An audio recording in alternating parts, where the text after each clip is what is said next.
arm, I gain the near side arm. Now, Placido can't stay in this position. If he just stays here, I was get on top of him with the Kimura. Okay, so if he just plays possum, that's a silly thing for him to do because all I have to do is walk up.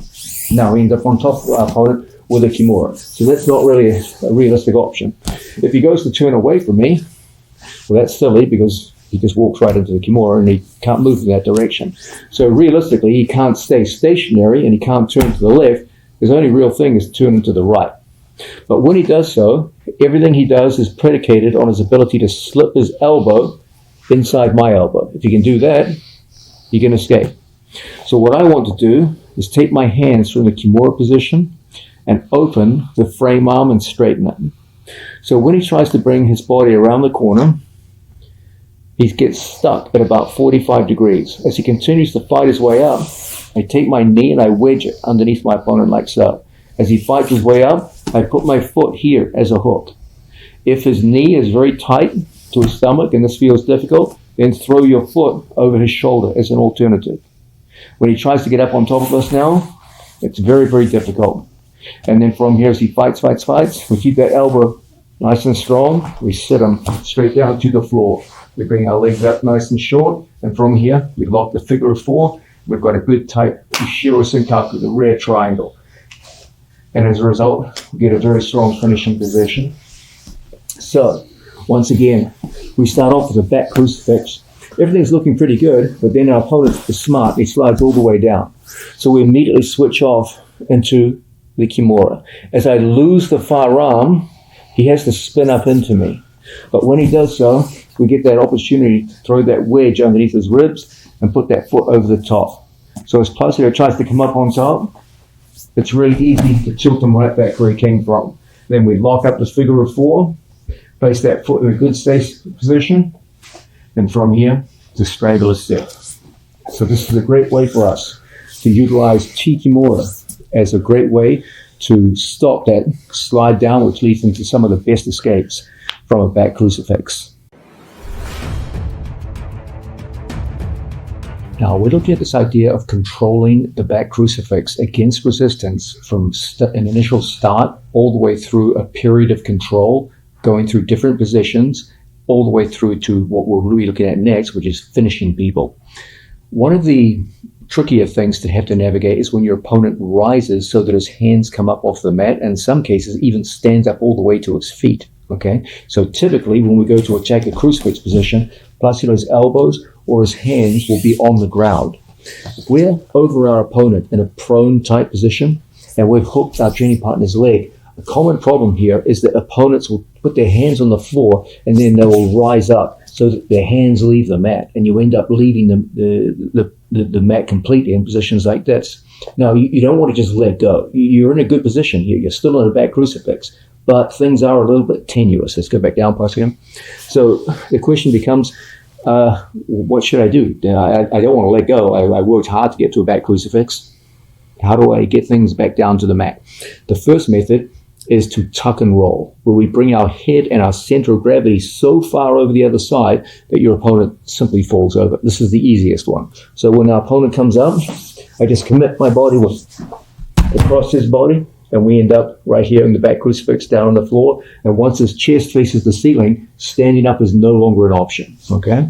Always remember, guys, the only time someone can stand up out of these situations is when they're prone position, when their knees and elbows are on the floor. So, once again, we have an opponent in front of us, and however it's happened, we've gone in and gotten to a prone back crucifix position. We see our opponent starting to leave the mat, so I commit my body weight across his body, and we tuck and roll and end up in a good back crucifix on the other side. Now, natural question to ask is, what if your opponent is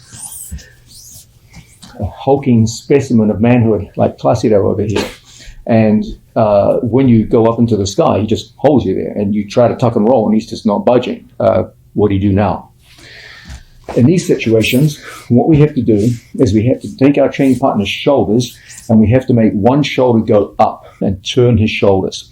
As long as his shoulders are square to the mat, parallel to the mat, you're not going to take him over if he's strong enough. So what we need to do is rotate his shoulders. Now, how are we going to do this? Because we're off the ground. You have no contact with the mat. So how's this going to work? No problem. we're going to use arm lock pressure. So I want to take my head as far across as possible, and I see Placido just suspends me up in the air. So he has no contact with the mat. What I'm going to do is put arm lock pressure on him, and that rotates his shoulders. There's a sense here in which, from Placido's perspective, his arm gets straightened out.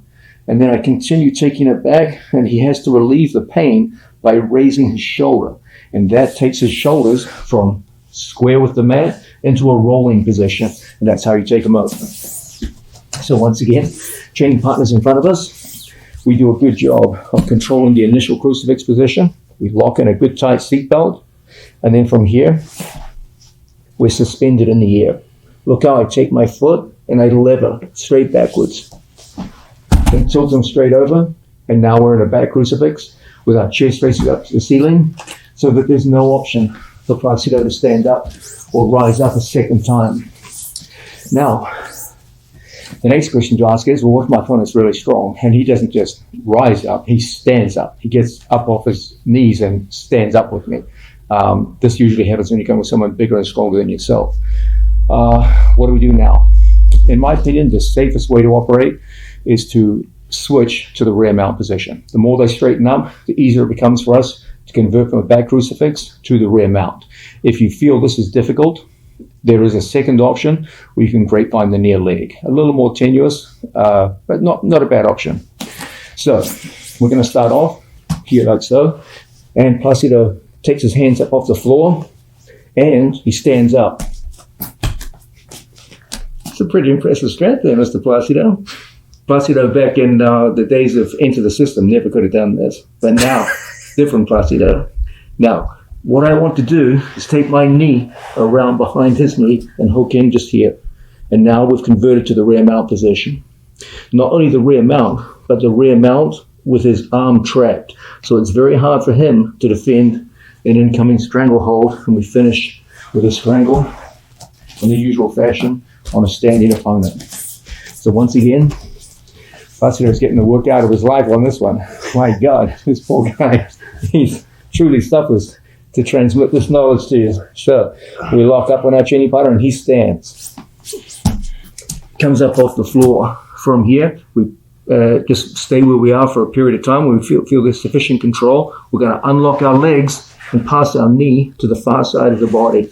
Then we hook in, head to head. We put our hand up nice and high. We convert to a classic figure four strangle, and it's done. Now, if you're like me and about to get a hip replacement and you're having a hard time getting your foot on the far side, there is a second option. Again, we hook and our opponent goes up into standing position. From here, a second option for us, if you feel the far side is too difficult, is for us to take our foot and hook in here with a near side grapevine. When he goes to stand up further, the near side grapevine is very strong. And from these positions, strong, we go in and go head to head on that chinny partner, and we can cover and strangle in the usual fashion. The disadvantage of this one is because of the fact we let go, a two-handed strangle on the far side, you can be shrugged off. So I'm always going to recommend keep this hand in and perform a one-handed strangle instead. Okay? And those are some practical ways for us to control someone who stands up from the floor, so you don't have to forsake or give up on your back crucifix. You can take it through to a conclusion.